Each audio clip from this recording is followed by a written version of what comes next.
تحظى شهادة البكالوريا في مجتمعنا بمكانة قصوى من الناحية الاجتماعية، لأنها لا تعكس فقط نجاح الفرد وحصوله على البكالوريا، وإنما أيضا تعكس نجاح الأسرة. وككل سنة يعود النقاش حول العديد من النقط الأساسية منها المخاطر التي يتعرض لها نساء ورجال التعليم جراء استفحال الغش وانتشاره بشكل خطير، التعرض للاعتداء بشتى أنواعه داخل مراكز الامتحانات ومحيطها، توفير الظروف المناسبة لمختلف الأطر لممارسة مهامها أثناء الامتحانات الإشهادية، قيمة التعويضات التي يحصل عليها الأساتذة المصححون لأوراق الامتحانات.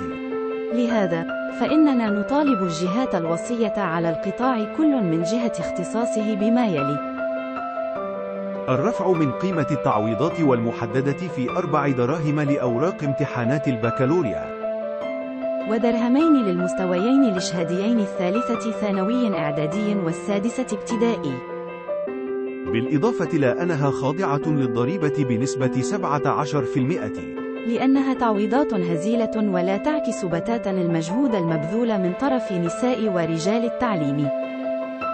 إقرار تعويض عن التنقل، وتعويض مناسب عن الحراسة لأطر هيئة التدريس والمفتشين التربويين بمختلف الأسلاك، إقرار تعويض عن الأخطار وعن المداولات ومجالس التوجيه للأطر التربوية والإدارية، مراجعة تعويضات هيئة التدريس والإدارة التربوية وهيئة التفتيش عن تصحيح أوراق الامتحانات بما يحفظ الكرامة ويثمن المجهودات. مطالب نساء ورجال التعليم تظل عادلة ومشروعة، بالضغط على الرابط أسفله وملء الاستمارة المرفقة من أجل رفع هذه المطالب إلى الجهات المختصة.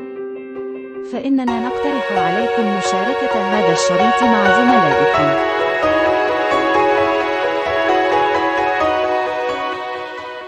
يداً في يد من أجل مستقبل أفضل لنساء ورجال التعليم.